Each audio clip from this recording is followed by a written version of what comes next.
السلام علیکم ناظرین، پروگرام بصیرت کی علمی و فکری نشست کے ساتھ محمد زاہد اوان آپ کی خدمت میں حاضر ہے۔ ہمارا آج کا موضوع ہے معراج النبی صلی اللہ علیہ وآلہ وسلم۔ اس موضوع پر گفتگو کرنے کے لیے ہمارے ساتھ موجود ہیں پروگرام بصیرت کے روح رواں معروف اسکالر جناب رضا الدین صدیقی۔ نسل نو کی نمائندگی کے لیے ایک موقر یونیورسٹی سے کچھ طلباء موجود ہیں، انوار الحق، محمد رفیق، محمد اسامہ اور قاسم شہزاد۔ پروگرام کے آخری حصہ میں ان سے سوالات بھی لیے جائیں گے۔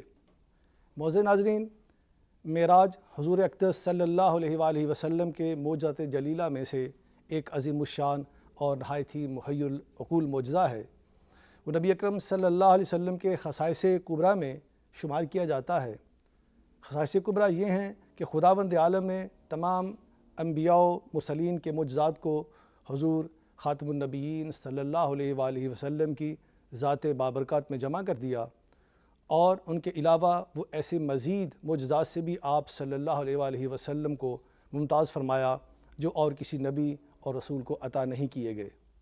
معزز ناظرین، معراج کا مطلب یہ ہے کہ حضور انور صلی اللہ علیہ وآلہ وسلم رات کے ایک مختصر حصے میں مسجد حرام سے مسجد اقصیٰ تک اور مسجد اقصیٰ سے آسمانوں کی سیر فرماتے ہوئے سدرۃ المنتہا سے اوپر جہاں تک باری تعالیٰ نے چاہا تشریف لے گئے، اور عرش و کرسی، لوح و قلم، جنت اور دوزخ وغیرہ آیات کبریٰ کا مشاہدہ فرمایا، اور رب العزت کے دیدار اور اس کی بے انتہا نوازشوں اور لا تعداد عنایتوں سے سرفراز ہو کر واپس تشریف لائے۔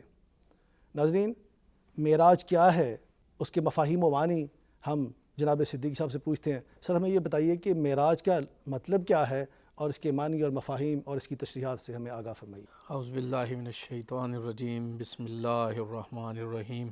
معراج اپنے اصطلاحی معنوں میں نبی کریم صلی اللہ علیہ وآلہ وسلم کا ایک نہایت ہی مشہور معجزہ ہے۔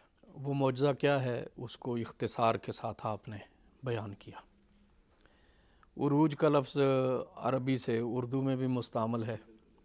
یہ بلندی کے لیے ہے، رفعت کے لیے ہے، اور نیچے سے اوپر کی طرف جانے کے لیے ہے۔ اسی سے وہ زینہ جس کے ذریعے عروج کا یہ سفر ہو، وہ اسم اعلیٰ کے طور پہ مستعمل ہے۔ نبی کریم صلی اللہ علیہ وسلم کو اللہ تبارک و تعالیٰ نے بے شمار معجزات عطا فرمائے۔ حضور اکرم صلی اللہ علیہ وآلہ وسلم کے جو بڑے معجزات ہیں، ان میں کہا جاتا ہے کہ آپ کا سب سے بڑا معجزہ ہے قرآن پاک۔ قرآن پاک کی شان اعجاز یہ ہے کہ وہ اللہ تبارک و تعالیٰ کا کلام ہے۔ اللہ تبارک و تعالیٰ کا کلام اس کی صفت ہے، اور اللہ تبارک و تعالیٰ کی کوئی صفت بھی حادث نہیں ہے۔ اس کی ذات کی طرح اس کی صفات کے بارے میں بھی ہم کوئی حتمی یقینی بات نہیں کہہ سکتے۔ کسی کیفیت کو تو ہم جان سکتے ہیں کہ رحمت کیا ہے، کرم کیا ہے، اور مغفرت کیا ہو سکتی ہے جی، لیکن ہم اس کے روحانی اسرار کو نہیں جان سکتے۔ تو اللہ تبارک و تعالیٰ کی صفات بھی اس کی ذات ہی کی طرح قدیم ہیں، حادث نہیں ہیں۔ قدم کا تصور اس ذات کے ساتھ ہے جس کی انتہا اور ابتدا کے بارے میں ہم کچھ نہیں کہہ سکتے، اور وہ ذات ایک ہی ہے، اور وہ واجب الوجود بھی ہے، واجب الوجوب بھی ہے، وہی ذات ہے۔ اور عرفاء نے تو یہاں تک کہا ہے کہ حقیقی وجود ہے ہی ایک ذات کا، باقی تو اضافی اور اعتباری ہے نا، اس کی قدرت سے ہیں، اس کی توجہ سے ہیں۔ وہ وجود ایسا ہے کہ لم یلد ولم یولد، جو کسی کا محتاج نہیں ہے اور کسی سے اس کی احتیاج نہیں ہے، سب کو اس کی احتیاج ہے، اس کو کسی کی احتیاج نہیں ہے۔ تو اللہ تبارک و تعالیٰ کی ذات، قرآن اللہ کا کلام ہے۔ تو ایک کلام قدیم کو حادث اسلوب میں نبی کریم صلی اللہ علیہ وآلہ وسلم کو عطا کیا گیا، اور حضور اکرم صلی اللہ علیہ وآلہ وسلم نے اسے مخلوق سے کہہ سنایا۔ یہ ایک شان اعجاز ہے، اور یہ اللہ تبارک و تعالیٰ کی بے پایاں قدرت کے بغیر ممکن ہی نہیں تھا کہ اللہ تبارک و تعالیٰ کا کلام اس طرح انسان پڑھ سکیں، سن سکیں۔ وہ جو کلام قدیم ہے، وہ جو اللہ تبارک و تعالیٰ کی صفت ہے، وہ کس طرح ہم تک پہنچا، ہم اس کی کوئی روحانی توضیح کر نہیں سکتے۔ اللہ جانے، وہ امین جانے جو اس کے حکم سے اسے لے کر آیا، اور نبی پاک صلی اللہ علیہ وآلہ وسلم جانے۔ ہمارے لیے یہ بڑی سعادت کی بات ہے کہ ہم بشریت کے اس جامع میں رہتے ہوئے اس سماعت کے ساتھ اور ان حواس کے ساتھ اور اس بصارت کے ساتھ اللہ کے کلام کو دیکھتے ہیں اور اسے پڑھتے ہیں اور اس سے سعادت حاصل کرتے ہیں۔ سبحان اللہ۔ تو یہ بہت بڑا معجزہ ہے۔ معراج کیا ہے کہ حضور اکرم صلی اللہ علیہ وآلہ وسلم کو اللہ تبارک و تعالیٰ نے اپنی کائنات میں اپنی روشن درخشاں اور عظیم المرتبت نشانیوں کا مشاہدہ کروایا، لِنُرِيَهُ مِنْ آیاتنا۔ تو نبی کریم صلی اللہ علیہ وآلہ وسلم نے گویا کہ جو علوم قرآن ہیں اور جو قرآن میں بیان ہوا ہے اس کا مشاہدہ اپنی آنکھوں سے کر لیا، اور یہ ایک تسلسل ہی ہے کہ قرآن آپ کو دیا گیا۔ ایک روایت یہ بھی ہے نا کہ قرآن جب غار حرا میں آپ پر نازل ہوا تو یک بارگی نازل ہوا آپ کے سینے میں، اور پھر اس کے بعد جب ضرورت محسوس ہوتی رہی تو جبریل اسے نجمن فنجمن لے کر آتے رہے، گویا کہ وہ اس کے اظہار کی ایک صورت تھی کہ اب اس آیت کو ظاہر کر دیں، اس آیت کو ظاہر کر دیں۔ کچھ ایسی باتیں ہیں کہ جو عرفاء ہی جان سکتے ہیں اور سمجھ سکتے ہیں، ہمارے لیے تو وہ لفظی روایتیں ہیں نا کہ یہ روایت ایسی آئی ہے اور ہم نے اسے بیان کر دیا، کیونکہ میں نے عرض کی کہ یہ اللہ کا ایک کلام ہے، اور اس کی روحانی اور باطنی اور قدیم حقیقت کو جب ہم سمجھ نہیں سکتے تو اپنی زبان سے ہم نے اسے بیان کیا کرنا ہے۔ قرآن پاک میں اللہ نے فرمایا کہ نزلنا علیک الکتاب تبیانا لکل شیء، واہ سبحان اللہ، کہ یہ کتاب ہم نے آپ پہ اس لیے اتاری تاکہ ہر چیز کا بیان آپ کے سامنے ہو جائے، اور سخر لکم ما فی السماوات و ما فی الارض، کہ ہر چیز کو اللہ تبارک و تعالیٰ نے کائنات ارضی و سماوی کی ہر چیز کو آپ کے لیے اللہ تبارک و تعالیٰ نے تمہارے لیے تسخیر کر دیا۔ اب ایک وجود تو ایسا ہو نا جو کہ اس تسخیر کے عمل سے گزرا ہو، اور اس کے حوالے سے جب حضور اکرم صلی اللہ علیہ وسلم محسن انسانیت بھی ہیں، امام الانبیاء ہیں، انبیاء انسانیت کا زبدہ اور خلاصہ ہیں، اور اس مقام پہ ہیں کہ جہاں فرشتے بھی نہیں پہنچتے، وہ کائنات میں افضل ترین ہیں، حضور اکرم صلی اللہ علیہ وسلم انبیاء کی صفوں میں افضل ترین ہیں، تو نبی کریم صلی اللہ علیہ وآلہ وسلم کا ساری کائنات کو تسخیر کرتے ہوئے گزر جانا اور ہر شے کا مشاہدہ کر لینا، یہ گویا کہ انسانیت کا شرف اور معراج ہی ہے۔ اقبال نے کیا خوبصورت اشارہ کیا ہے کہ سبق ملا ہے یہ معراج مصطفیٰ سے مجھے، کہ عالم بشریت کی زد میں ہے گردوں، کہ یہ عالم بشریت کی در حقیقت یہ پوری بشریت اور انسانیت کی معراج ہے، صرف نبی کریم صلی اللہ علیہ وسلم کی نہیں ہے۔ ہاں، جن کیفیت کو حضور اکرم صلی اللہ علیہ وسلم اپنے ظاہر میں باطن میں دیکھتے ہیں، حضور جس انداز سے دیکھتے ہیں ہم تو اس انداز سے تو نہیں دیکھ سکتے، بلکہ بہت مقربین بھی اس وقت کو اور اس کیفیت کو نہیں جان سکتے، دیکھ سکتے ہیں۔ نبی کریم صلی اللہ علیہ وسلم کا اپنا ارشاد ہے کہ لی مع اللہ وقت لا یسعنی فیہ ملک مقرب ولا نبی مرسل، مجھے اللہ تبارک و تعالیٰ سے وہ قربتیں بھی نصیب ہیں کہ جس میں کوئی ملک مقرب بھی قریب نہیں آ سکتے اور کوئی نبی مرسل بھی جسے نہیں جان سکتے۔ کچھ شارحین نے کہا کہ یہاں ملک مقرب سے مراد حضرت جبریل علیہ السلام ہے، اور نبی مرسل سے مراد حضرت ابراہیم خلیل اللہ ہے۔ حضرت ابراہیم خلیل اللہ علیہ السلام اللہ کے خلیل ہیں، اور کائنات میں نبی پاک صلی اللہ علیہ وسلم کے بعد سب سے مقرب وجود ہیں، سب سے محترم ہستی ہیں مخلوقات میں اور کائنات میں۔ تو حضور اکرم صلی اللہ علیہ وسلم کو اللہ تبارک و تعالیٰ سے وہ قرب حاصل ہے کہ اس قرب میں نہ جبریل امین جا سکتے ہیں اور نہ حضرت ابراہیم علیہ السلام وہاں پہ باریاب ہو سکتے ہیں۔ تو خود اندازہ لگائیں کہ جن رفعتوں پر نہ جبریل پہنچ سکتے ہیں، نہ اللہ کے خلیل پہنچ سکتے ہیں، حضور وہاں پہنچتے ہیں۔ تو حضور جن کیفیات کو جانتے ہیں ہم تو نہیں جانتے۔ آگے نبی کریم صلی اللہ علیہ وآلہ وسلم نے ان انوار و تجلیات کو اپنی آنکھوں سے دیکھا، اپنے وجود میں اس علم کو سمو لیا۔ اس میں سے ایک بحرہ وافر جتنا اللہ نے چاہا حضور اکرم صلی اللہ علیہ وسلم کو ملا۔ اس کے بعد آپ محسن انسانیت ہیں، آپ امام الانبیاء ہیں، آپ انسانیت کے قائد ہیں۔ پھر جیسے جس کا ظرف ہے ویسے ویسے حضور اکرم صلی اللہ علیہ وسلم سے وہ فیضان اور عرفان نصیب ہوتا رہتا ہے، اور معرفت کی منزلیں حضور اکرم صلی اللہ علیہ وسلم کی نظر سے طے ہوتی رہتی ہیں۔ صدیق صاحب ایک بریک کی طرف ہم جائیں گے، اس کے بعد ناظرین ایک مختصر بریک کے بعد دوبارہ حاضر ہوتے ہیں۔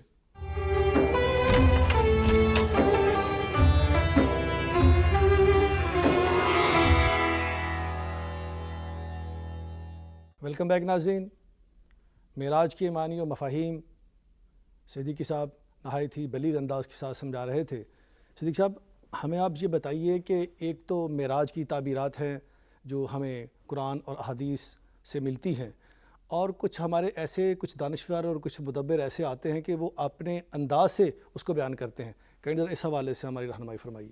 جی، نبی کریم صلی اللہ علیہ وآلہ وسلم کا معجزہ معراج اہل اسلام کے درمیان مسلم ہے۔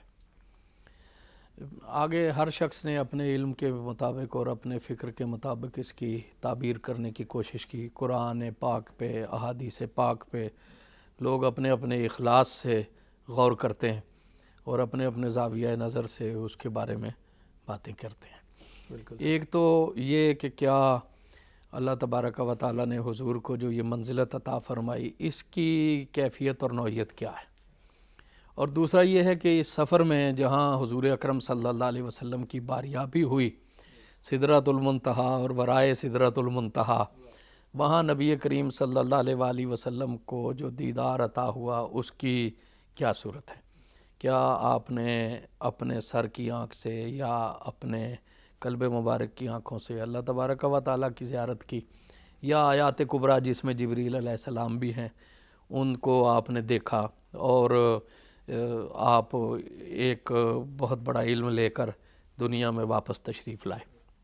تو یہ مختلف تعبیریں ہیں، ہر شخص نے اپنے اپنے علم کے مطابق، اپنے اپنے زاویہ نظر کے مطابق اس کی تعبیر کرنے کی کوشش کی ہے۔ مثلا کسی نے کہا کہ یہ خواب ہے۔ اب یہ دیکھیے کہ آج یہ ہوتا ہے کہ بدقسمتی سے ہم جب اسلاف کی اصطلاحات کو سمجھتے نہیں یا ان کے زاویہ نظر کو یا اخلاص کو نہیں سمجھتے، تو ہم بعض اوقات ایسی بحثوں میں الجھ جاتے ہیں کہ جو شاید جن میں نہیں پڑھنا چاہیے۔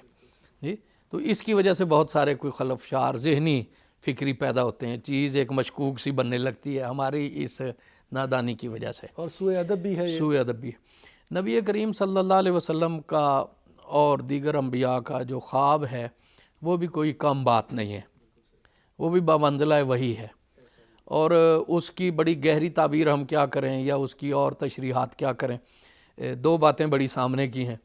ایک دیکھیں کہ ہم ہر سال حضرت ابراہیم علیہ السلام کی سنت ادا کرتے ہیں، ہر جگہ یہ ہوتا ہے نا کہ سنت ابراہیمی ادا ہو رہی ہے، تو سنت ابراہیمی کیا ہے؟ ایک خواب ہے نا، اس میں حکم ہے، اور اس خواب کو اللہ تبارک و تعالیٰ نے اس کی تعبیر کی صورت میں پورا کر دیا۔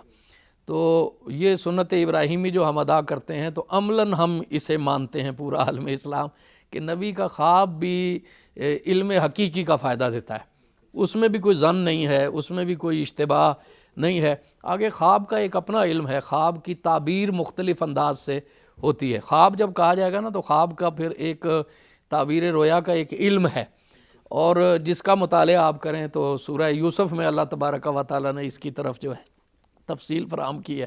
حضرت یوسف علیہ السلام کے واقعے کا آغاز ہی ایک خواب سے ہوتا ہے، اور پھر اس کے بعد جب وہ مصر میں جاتے ہیں تو وہاں بھی ان کے سامنے بادشاہ کا خواب بیان کیا جاتا ہے۔ پہلے کچھ جو حوالاتی ہیں وہ اپنا خواب بیان کرتے ہیں، حضرت یوسف علیہ السلام نے اس کی تعبیر بیان فرمائی جو کہ 100% پوری ہوئی، اور پھر اس کے بعد بادشاہ کا خواب آپ کے سامنے پیش کیا گیا، پھر اس کی تعبیر سامنے آتی ہے۔ جو اللہ تبارک و تعالیٰ کے انبیاء ہیں ان کے خواب بھی بمنزلہ وحی ہوتے ہیں۔ نبی کریم صلی اللہ علیہ وسلم کی اپنی حیات مبارکہ میں بہت سے خواب روایات میں آتے ہیں، وہ آپ نے بیان بھی فرمائے، اور خود نبی کریم صلی اللہ علیہ وآلہ وسلم نے ان کی تعبیر بھی بیان فرمائی۔ تو نبی کا خواب بھی اس کی وحی کا حصہ ہے، اور یہ ایک کمال کی طرف اشارہ ہے کہ نبی کا خواب کیوں 100% سچا ہے۔ نبی کے وجود میں نفسانیت جسے ہم کہتے ہیں اس کا کوئی علاقہ نہیں ہے۔ آج تو فرائڈ کا دور ہے نا، اور خوابوں کے حوالے سے انسانی شخصیت کا ایک کتھارسس ہوتا ہے، تو اس کے ذریعے سے سراغ لگایا جاتا ہے کہ انسان کی عادت کیا ہے، طبیعت کیا ہے۔ تو نبی کے خواب میں کسی قسم کا کوئی ابہام نہیں ہے، نبی کا خواب 100% سچا ہے۔ اس کا مطلب یہ ہے کہ اس کا وجود اتنا پاک ہے کہ اس میں نفسانیت کا کوئی شائبہ تک ہی نہیں ہے۔ یہی وجہ ہے کہ اس کا خواب 100% علم کا فائدہ دیتا ہے، اور اس میں کوئی ظن نہیں ہے۔ کچھ نے کہا کہ نبی کریم صلی اللہ علیہ وآلہ وسلم کا یہ جو معراج ہے، یہ ہے تو حضور اکرم صلی اللہ علیہ وسلم، خواب تو نہیں ہے، نبی کریم صلی اللہ علیہ وسلم کی معراج ہے، لیکن جسم مبارک وہی رہا اور روح کو ایک صعود نصیب ہوا، یعنی روحانی معراج ہے۔ یہ بھی ایک پہلو سے بڑی فضیلت کی بات ہے کہ جسم تو اپنی جگہ پہ ہے، اور روح مبارک کو اللہ تبارک و تعالیٰ نے وہ وسعت عطا فرمائی، اور وہ ایک علم اور رسوخ اور ظرف دیا کہ اس نے گویا کہ اللہ کی پوری کائنات کا احاطہ کر لیا، اور سب کچھ جو ہے وہ اس روح میں علم آ گیا۔ تو یہ بھی کوئی معمولی بات نہیں ہے کہ ساری کائنات نبی کریم صلی اللہ علیہ وسلم کے سامنے حاضر ہو جائے، اور حضور اکرم صلی اللہ علیہ وآلہ وسلم کی روح پاک اللہ تبارک و تعالیٰ کی ساری کائنات میں اس کی نشانیوں کا احساس کر لے۔ آیات نہ ہے نا، تو جب بڑی بڑی نشانیاں دیکھیں تو چھوٹی نشانیاں تو اس کے ذیل میں آ گئی ہیں نا۔ تو ہوتا بھی یہی ہے کہ جیسے یہ جنت ہے تو پھر آگے جنت کی جزیات ہیں، جہنم ہے تو پھر جہنم کی جزیات ہیں۔ سدرۃ المنتہا اللہ کی نشانیوں میں سے ایک نشانی ہے۔ جبریل علیہ السلام اللہ کے ایک فرشتے ہیں نا، اور جو جبریل کا حقیقی وجود ہے، صورت ملکی ہے، وہ کوئی معمولی کیفیت کی بات نہیں ہے۔ اور پھر جبریل علیہ السلام تو پورے انبیاء جو فرشتے ہیں ان کے رسول ہیں نا، اور ان کے سردار ہیں۔ تو جبریل علیہ السلام کو دیکھنے کا مطلب یہ ہے کہ جبریل کے ذریعے سے پورا ایک نظام ملکی نبی کریم صلی اللہ علیہ وسلم کے مشاہدے میں آ گیا۔ تو یہ آیات نا جو ہے یہ کہ بڑی نشانیوں کے ذیل میں چھوٹی نشانیاں تو خود بخود آ جاتی ہیں نا جی، تو ان کی جزیات آ جاتی ہیں۔ تو اگر روح مبارک جو ہے وہ ساری چیزوں کا احساس کر لے اور کائنات کی بڑی بڑی نشانیوں کا علم حاصل کر لے تو یہ بھی کوئی معمولی بات تو نہیں ہے۔ اور لیکن جمہور کا موقف یہ ہے کہ یہ روح اور جسم کے ساتھ ہے، اور بہت سے قرائن جو ہے وہ اس پر اشارہ بھی کرتے ہیں، اور یہی جمہور کا موقف ہے۔ اور اہل اسلام کے جو علماء ہیں، عرفاء ہیں، ان میں سے ایک واضح ترین اکثریت کی رائے یہی ہے۔ اکثر علماء کا اجماع اسی پر ہے۔ اجماع ایک علیحدہ ٹرمینالوجی ہے۔ جمہور علماء جو ہیں نا جی، ان کا موقف یہی ہے، اور عرفاء کا موقف یہی ہے۔ اور اس کے بہت سے قرائن ہیں اور بہت سی دلائل ہیں جو کہ قرآن پاک کی آیات جب ہم پیش نظر لائیں گے تو اس میں بھی سامنے بات آ جائے گی۔ اور دیکھیے کہ جب نبی کریم صلی اللہ علیہ وسلم کو یہ معراج نصیب ہوئی تو آپ نے اپنی جو ام ہانی ہیں حضور کی چچا زاد، آپ نے ان سے یہ کیفیت کہہ سنائی کہ مجھے اللہ تبارک و تعالیٰ نے یہ معراج کا شرف عطا کیا ہے، اور میں جا کے لوگوں سے یہ بتاؤں گا۔ تو وہ تھوڑا سا اس پہ گھبرائیں، اور انہوں نے کہا کہ آپ نہ کہیے گا، کیونکہ یہ آج تک آپ کے کردار پہ کوئی انگلی نہیں اٹھا سکے، آپ کے معجزات انہوں نے اپنی آنکھوں سے دیکھے ہیں۔ یہ بات ایسی ہے کہ یہ کہیں گے کہ نہیں یہ یقین میں نہیں آ سکتی، اور یہ آپ نے صحیح نہیں کی کہ ایک فرد بشر کس طرح جو ہے وہ یہ سفر کر سکتا ہے۔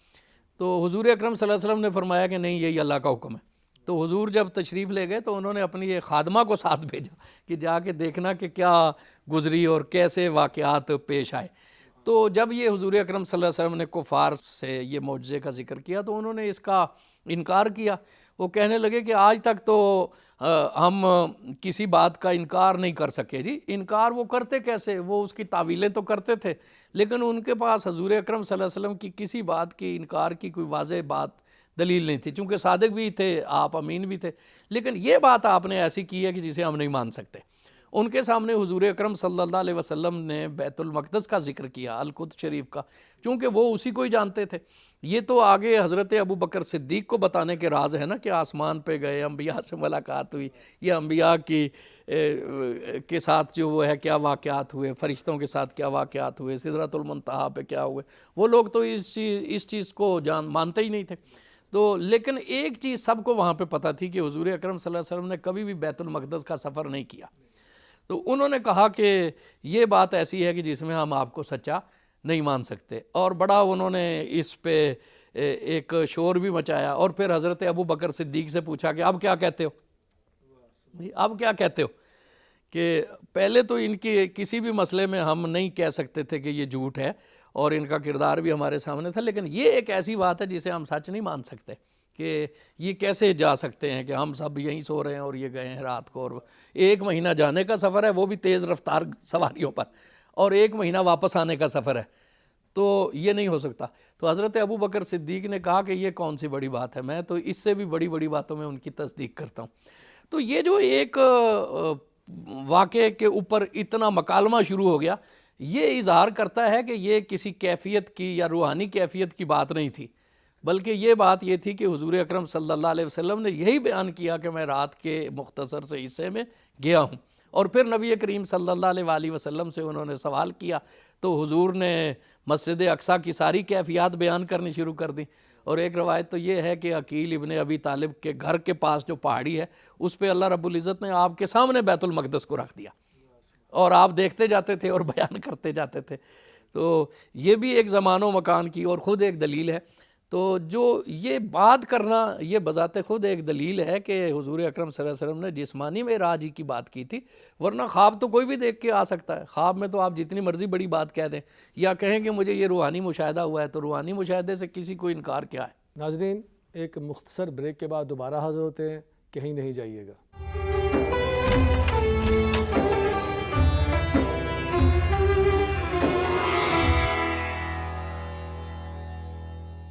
ویلکم بیک ناظرین۔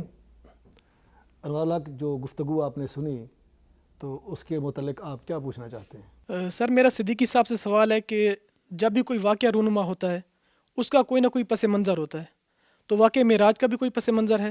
جی، یہ اچھا سوال ہے، اور اتفاق سے ابھی اس پہ گفتگو ہونی تھی، کیونکہ ابھی تو یہ تھا نا پہلو کہ بھی روحانی اور جسمانی۔ میں نے یہ نقطہ نظر پیش کیا کہ کوئی بھی پہلو ہو وہ نبی کریم صلی اللہ علیہ وسلم کی ایک گونہ شان کا اظہار ہے، لیکن جمہور کا جو موقف ہے وہ یہ ہے، اور اس کی وجہ یہ ہے کہ جو مکہ والوں کے سوال جواب ہوئے، اگر یہ محض ایک خواب کی کیفیت ہوتی تو انہیں اتنا معترض ہونے کی کوئی ضرورت نہیں تھی۔ اللہ تبارک و تعالیٰ کے برگزیدہ انبیاء، اس کے مقرب بندے، اللہ تبارک و تعالیٰ کے راستے میں یہ بہت دشواریوں سے بھی گزرتے ہیں، امتحانوں سے بھی گزرتے ہیں، اور سچی بات یہ ہے کہ ابتلاء، آزمائش اور امتحان کے مرحلوں سے گزرنا ہر شخص کے بس کی بات ہی نہیں ہے۔ نبی پاک صلی اللہ علیہ وسلم کا اپنا ارشاد ہے کہ ہم جو گروہ انبیاء ہیں یہ ابتلاء و آزمائش کے اعتبار سے سب سے زیادہ مبتلا کیے جاتے ہیں۔ یہ پورے انسانوں میں سب سے زیادہ ابتلاء، آزمائش، امتحان جس گروہ کی ہے وہ انبیاء کرام کی ہے، ثم الامثل فالامثل۔ پھر جو جتنا زیادہ اللہ کے قریب ہوتا ہے اس سے اتنی زیادہ آزمائش لی جاتی ہے، امتحان لیا جاتا ہے۔ اب اللہ تبارک و تعالیٰ جن سے امتحان لیتا ہے، پھر اللہ کی سنت یہ ہے کہ انہیں بے یار و مددگار نہیں چھوڑتا۔ ہر شخص کے مقام اور ظرف کے مطابق اسے اللہ کی ماہیت کا ایک احساس یا ادراک ضرور دلوایا جاتا ہے۔ احساس اور ادراک دونوں لفظ میں استعمال کر رہا ہوں۔ دیکھیے کہ ان الذین قالوا ربنا اللہ ثم استقاموا تتنزل علیہم الملائکہ الا تخافوا ولا تحزنوا۔ تو ایک مومن جب پامردی اختیار کرتا ہے، مصائب سے گزر جاتا ہے، تو اللہ تبارک و تعالیٰ اپنے فرشتوں کو بھیجتا ہے، اور وہ اسے کہتے ہیں کہ بھئی خوف زدہ نہ ہونا، حزن نہ کرنا، ہماری تائید اور نصرت تمہارے ساتھ ہے۔ ایک لفظ استعمال ہوا ہے قرآن میں، سکینت۔ فرشتے القاء کرتے ہیں کسی روحانی کیفیت کا، وہ آ کے اسے دلاسا دیتے ہیں۔ ایک وہ بھی اللہ کی ایک مخلوق ہے۔ فرشتہ کسی کے کاندھے پہ تھپکی دے رہا ہو، اسے محسوس ہو یا نہ ہو، لیکن اس کی سکینت دل میں تو ضرور آئے گی نا، وجود ہے، وجود کے اندر روح ہے۔ تو ایک بندہ مومن جب گزرتا ہے تو اس کو اللہ تبارک و تعالیٰ اپنے فرشتوں کے ذریعے سے یہ احساس دلواتا ہے، اور سکینت ان کے اوپر نازل ہوتی ہے، ان کی تائید ہوتی ہے، غیر مرئی انداز میں اور اندیکھے انداز میں خود بخود نصرت کے راستے ہویدا ہوتے رہتے ہیں۔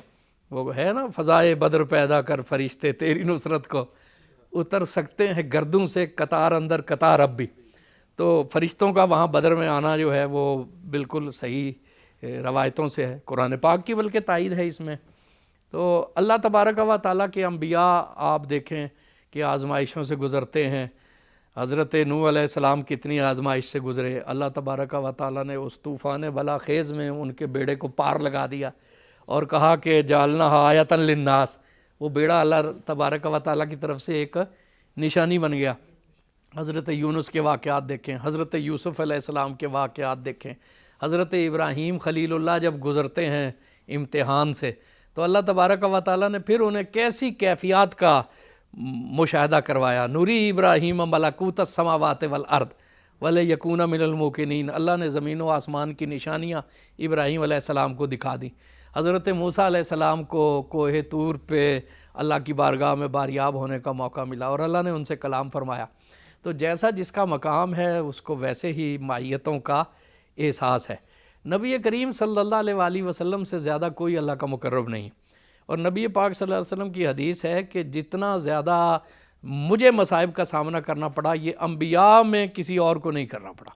اور دیکھیں کہ حضور اکرم صلی اللہ علیہ وسلم کی مکی زندگی، ان نشستوں میں، مختلف نشستوں میں آپ سیرت پڑھتے رہتے ہوں گے، انسان کے رونگٹے کھڑے ہو جاتے ہیں نا کہ کتنا دشوار گزار وہ ماحول تھا اور حالات تھے جن سے نبی کریم صلی اللہ علیہ وسلم کو اور آپ کے صحابہ کو گزرنا پڑا۔ اور یہ جو معراج ہے، یہ جو مکی زندگی ہے، اس کے بارے میں عمومی قول یہ ہے کہ یہ آخری سال میں ہوئی یا ہجرت سے 2 سال پہلے ہوئی۔ وہ حالات و واقعات کون ہیں؟ شیب ابی طالب سے حضور اکرم صلی اللہ علیہ وسلم گزرے 3 سال ایسے ہیں کہ جب آپ کا اور آپ کے خاندان والوں کا مکہ والوں نے عملاً بائیکاٹ کر دیا، کوئی لین دین نہیں ہے، کوئی رشتہ ناتا نہیں ہے، کوئی بات چیت نہیں ہے، اور تو اور کوئی اور شخص آتا ہے تجارت کے لیے، حج کے لیے، تو اسے منع کیا جاتا ہے کہ ان سے کوئی تعلق نہیں رکھنا، ان سے کوئی بات نہیں کرنی۔ اب آپ اندازہ لگائیں کہ اور شیب ابی طالب کے حالات پڑھیں نا تو انسان حیرت زدہ رہ جاتا ہے کہ ان حالات سے گزرنا، کھانے پینے کے لیے کئی ہفتوں تک کوئی چیز میسر نہیں ہے، اور کتنی دشواریوں سے نبی کریم صلی اللہ علیہ وسلم گزرے اور حضور اکرم صلی اللہ علیہ وسلم کا خاندان گزرا۔ اور پھر یہ دیکھیں کہ کائنات میں نبی پاک صلی اللہ علیہ وسلم سے حساس وجود تو ہے ہی کوئی نہیں۔ جو آپ کے صحابہ اور غلاموں کی تکلیفیں ہیں وہ بھی تو حضور اکرم صلی اللہ علیہ وسلم کے قلب عظیم پہ ہی اتر رہی ہیں نا، وہ بھی تو آپ پہ گزر رہی ہیں۔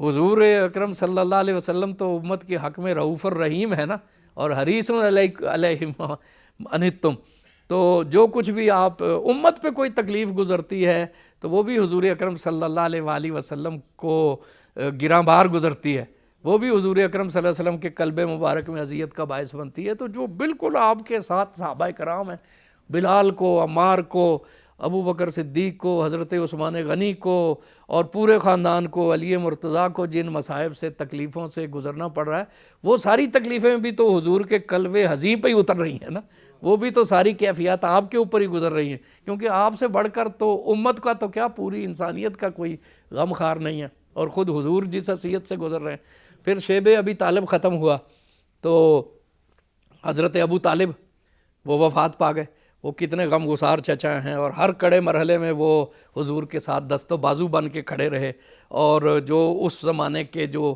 ایک سوشل جو تھے قوانین تھے اور جو ایک معاشرتی زندگی میں جو بھی وہ نبی کریم صلی اللہ علیہ وسلم کی سپورٹ کر سکتے تھے انہوں نے کی، اور اپنی آخری سانس تک کی۔ ایسا شفیق اور غم گسار چچا دنیا سے گزر جائے تو پھر حضور کتنے غم زدہ ہوئے ہوں گے۔ ابھی ایک ہی ہفتہ گزرا تھا کہ ام المومنین خدیجہ الکبریٰ دنیا سے چلی گئیں، حضرت خدیجۃ الکبریٰ نے حضور کی کس تندہی سے خدمت کی، سب سے پہلے ایمان لانے والی، حضور اکرم صلی اللہ علیہ وسلم کی دلجوئی کرنے والی، اور اپنا سب کچھ نبی پاک صلی اللہ علیہ وسلم کی خاطر اور اسلام کی خاطر نچھاور کر دینے والی ذات. اور وہ کتنی بڑی ذات ہے ام المومنین حضرت خدیجۃ الکبریٰ رضی اللہ تعالیٰ عنہ کی، اور ایسی غم گسار خاتون. اور وہ ان کے دنیا سے چلے جانے کا صدمہ ایسا تھا جو حضور اکرم صلی اللہ علیہ وسلم کو ساری زندگی محسوس رہا. حضور اکرم صلی اللہ علیہ وسلم انہیں ساری زندگی یاد کرتے تھے. جو ان کی سہیلیاں تھیں حضور ان کو ساری زندگی طائف بھجواتے تھے.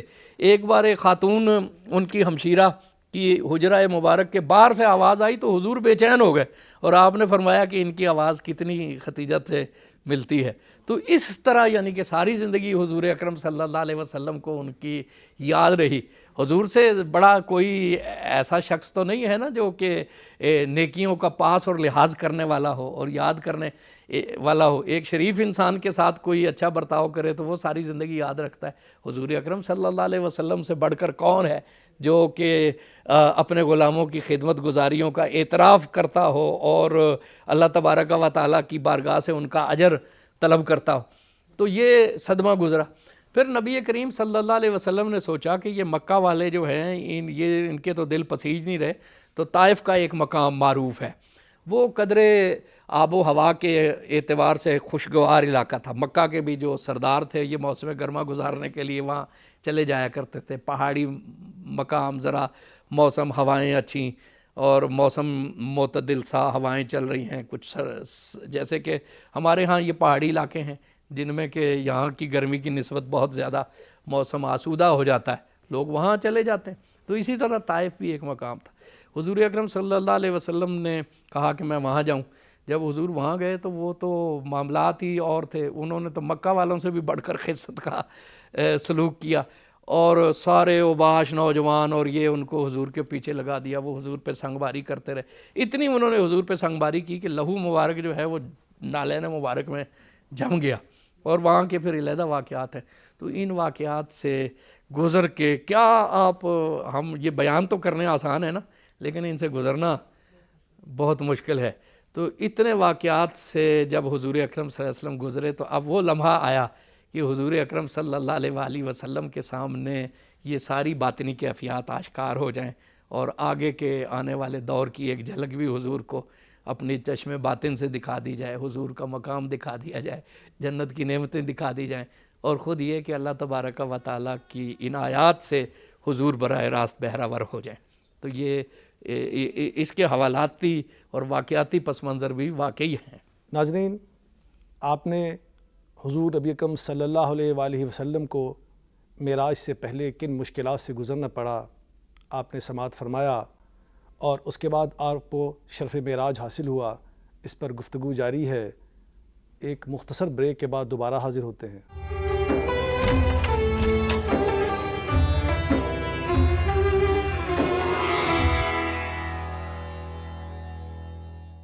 ویلکم بیک ناظرین. نسل نو کی نمائندگی کرنے کے لیے ہمارے ساتھ کچھ طلباء موجود ہیں. ان سے سوال لیتے ہیں.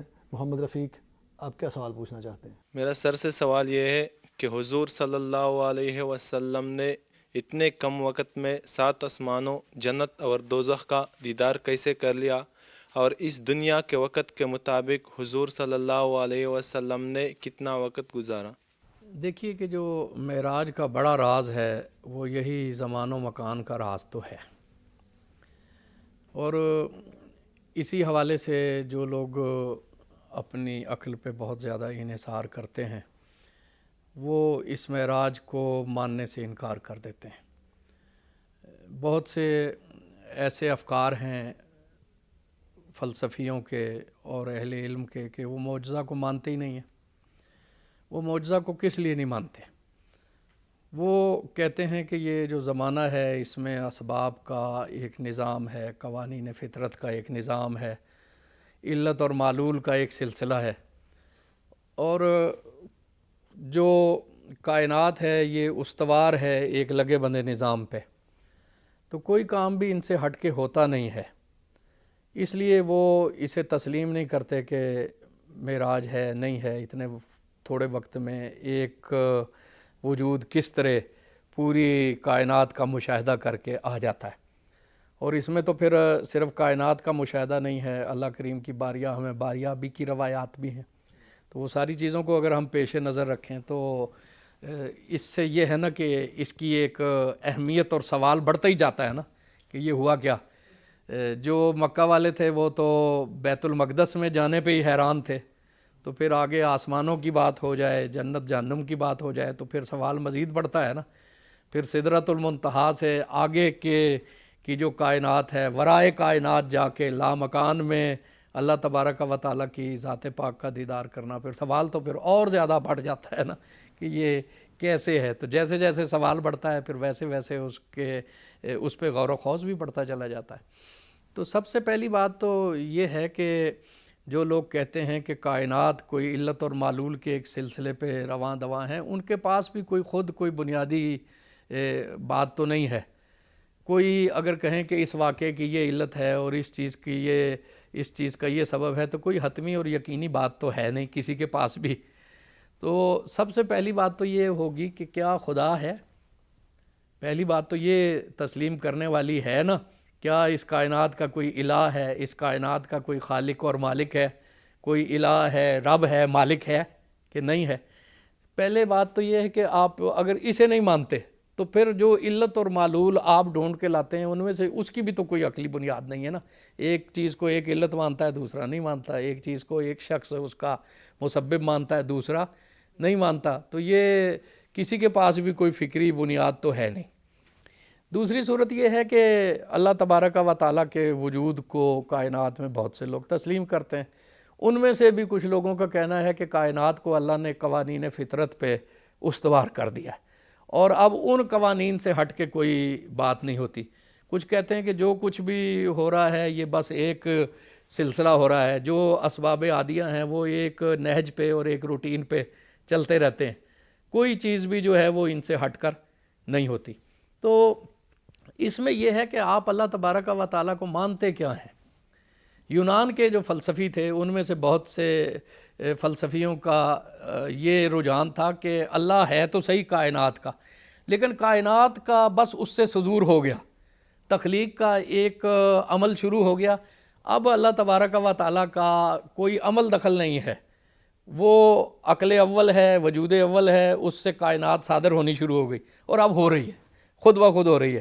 بہت سے افکار تو ایسے بھی ہیں کہ جب ایک واقعہ ہو جاتا ہے تب اللہ تبارک و تعالیٰ کو اس کا علم ہوتا ہے، لیکن ہم قرآن اور حدیث میں غور کریں تو ایسے الہ کا تصور ہمارے ہاں تو نہیں ہے۔ جب اللہ تبارک و تعالیٰ ہے اور اللہ تبارک و تعالیٰ قیوم اور قادر ہے، اللہ تبارک و تعالیٰ نے کائنات کو فطرت کے کن قوانین پہ استوار کیا ہے؟ کیا کوئی شخص یہ دعویٰ کر سکتا ہے کہ اس نے سارے قوانین دریافت کر لیے؟ جب کوئی شخص یہ دعویٰ نہیں کر سکتا کہ اس نے سارے قوانین دریافت کر لیے ہیں اور وہ قدرت کے سارے رازوں سے واقف ہو گیا ہے، تو وہ یہ کیسے کہتا ہے کہ معجزہ قوانین فطرت کے خلاف ہے؟ معجزہ قوانین فطرت کے خلاف تو ہم تب کہیں نا کہ جب ہم نے فطرت کے سارے قوانین دریافت کر لیے ہوں، جب ہم اللہ کے سارے رازوں سے واقف ہو گئے ہوں۔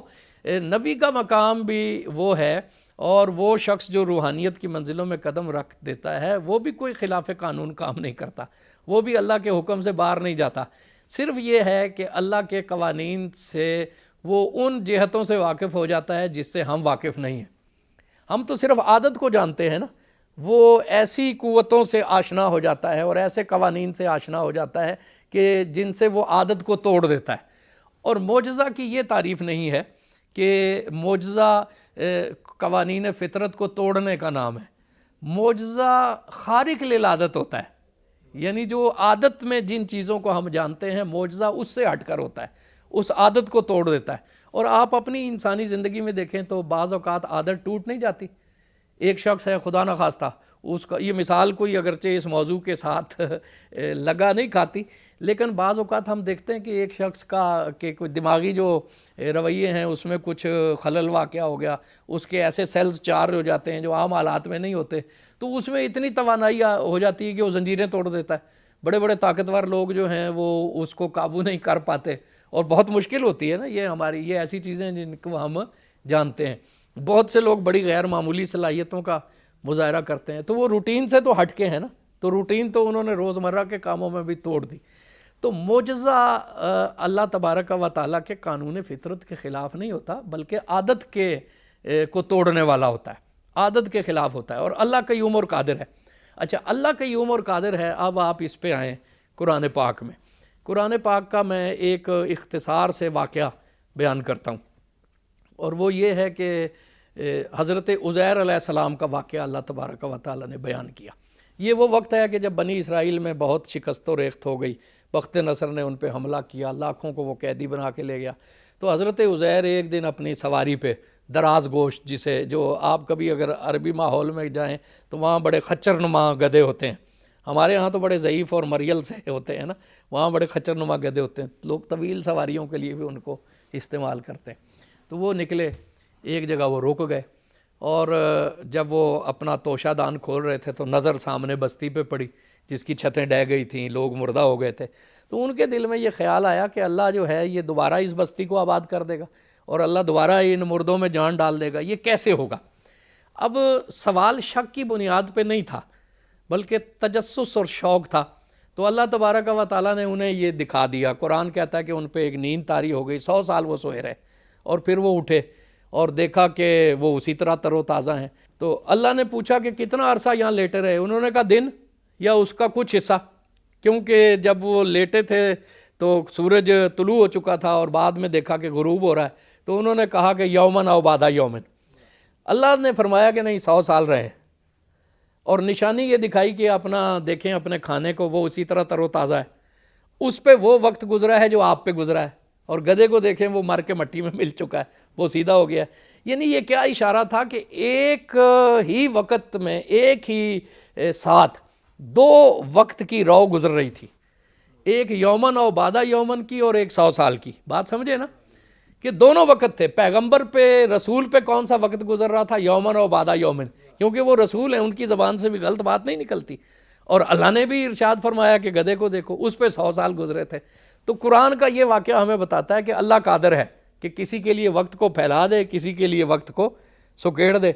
تو زمانے کے لیے وہ وقت کتنا تھا اس کی کوئی روایت نہیں ہے. کہیں کوئی لوگ اپنے قصوں میں کہہ دیتے ہیں 18 سال، کچھ کہہ دیتے ہیں 27 سال، لیکن کوئی روایت نہیں ہے. اب کتنا عرصہ رہے حضور، یہ اللہ ہی جانتا ہے. اور زمانے کے لیے اللہ نے وقت کو ٹھہرا دیا. حضور کے لیے معراج کے اندر وہ وقت پھیل گیا اور وہ پوری تسلی سے سیر کر کے آئے. یہ راز کیا ہے؟ زمان مکان اللہ کے ہاتھ میں، وہ چاہے تو سمیٹ دے، چاہے تو وہ پھیلا دے. ایک کے لیے سمیٹ دے، دوسرے کے لیے پھیلا دے.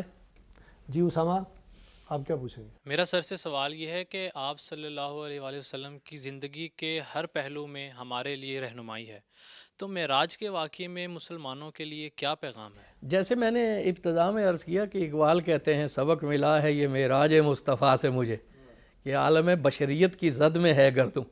حضور اکرم صلی اللہ علیہ وسلم کا یہ جو سفر ہے یہ کائنات کی تسخیر کا ایک استعارہ ہے، اور مسلمانوں کو بھی ترقی کی طرف جانا چاہیے. وہ صاحب معراج کے امتی ہیں، انہیں کسی ایک مقام پہ ٹھہرنا نہیں چاہیے، ان کا شوق کسی بھی جگہ پہ ختم نہیں ہونا چاہیے. اور جس طرح ظاہر میں حضور کی سنتیں ہیں، باطن میں بھی حضور کی سنتیں ہیں، علم میں بھی حضور کی سنتیں. حضور کہاں تک پہنچ گئے؟ جو کہ علم کا منبع ہے، وہاں تک حضور پہنچ گئے نا. اور آگے شوق کی منزلوں کی کوئی آخری حد نہیں ہے. معراج بھی حضور کے عرفان کی آخری حد نہیں ہے، جیسا کہ خواجہ نظام الدین اولیاء فرماتے تھے کہ معراج بھی آخری منزل نہیں ہے. جی آپ کیا پوچھیں گے قاسم شہزاد؟ میرا سر صدیقی صاحب سے سوال ہے کہ جیسا کہ حدیث پاک ہے کہ نماز مومن کی معراج ہے، تو کیا آج بھی ایک مرد مومن اللہ تعالیٰ کی ذات کا مشاہدہ نماز میں کر سکتا ہے؟ دیکھیے کہ ایک یہ ہے ذات کا مشاہدہ کرنا، اور ایک ہے کہ دل کا نورانی ہوتا چلا جانا، صاف ہوتا چلا جانا، اور پھر اس پہ حقائق کائنات کا آشکار ہونا. حضور اکرم صلی اللہ علیہ وسلم نے فرمایا ہے نا کہ احسان یہ ہے کہ اللہ کی بندگی اس طرح کرو گویا کہ اسے دیکھ رہے ہو، یا کم از کم یہ کیفیت ہو کہ وہ تمہیں دیکھ رہا ہے. یہ الفاظ کس کے ہیں؟ نبی کریم صلی اللہ علیہ وسلم کے ہیں نا. تو اس کا مطلب ہے کہ کچھ تو اس کی حقیقت ہے. حضور اکرم صلی اللہ علیہ وسلم کی معراج سر کی آنکھوں سے ہے، اور بندہ مومن کی معراج دل کی آنکھوں سے ہوتی ہے. اسے اس کی استعداد کے مطابق حقائق کا مشاہدہ نصیب ہوتا رہتا ہے، اور وہ اللہ تبارک و تعالیٰ کے قرب کی منزلوں پہ پہنچتا رہتا ہے. کس طرح؟ جس طرح کہ اللہ کی مرضی ہو، اور جس طرح کہ اس کی صفائی باطن ہو. نماز معراج ہے تو یہ اس چیز کی طرف واضح اشارہ ہے، اور خود حضور نے حدیث میں کہہ دیا کہ اس طرح اللہ کی بندگی کرو گویا کہ اسے دیکھ رہے ہو. تو کچھ تو اس کی کیفیت ہے نا. اب کیفیت ظاہر بے عینی تو وہ نہیں ہو سکتی جو نبی پاک صلی اللہ علیہ وسلم کی ہے، کائنات میں وہ کیفیت کسی کی نہیں ہو سکتی، لیکن ہر شخص کے مقام اور مرتبے کے مطابق اسے کچھ تو باطن کی شہادت ضرور ملتی ہے. معزز ناظرین، معراج سے یہ سبق ملتا ہے کہ اگر ایک معمولی ذرہ بلند پروازی کا ارادہ کرے اور اپنے شوق، ولولے اور عشق کی بدولت اٹھ کھڑا ہو تو وہ ایک معمولی ذرہ بھی اپنے اندر چاند اور سورج کو مسخر کرنے کی صلاحیت رکھ سکتا ہے. یعنی وہ ذرہ جسے عشق کا جذبہ اڑان دے دے، پھر اس کے لیے چاند اور سورج کو مسخر کرنا کچھ مشکل نہیں رہتا. علامہ کہتے ہیں دے ولوائے شوق جسے لذت پرواز، کر سکتا ہے وہ ذرہ مہو مہر کو تاراج. ناوک ہے مسلمان ہدف اس کا ہے ثریا، ہے سر سرا پردہ جاں نقطۂ معراج. تو معنی و نجم نہ سمجھا تو عجب کیا، ہے تیرا مد و جزر ابھی چاند کا محتاج. ناظرین، آج کے اس پروگرام کا وقت ختم ہوتا ہے، اجازت دیجیے، اللہ حافظ.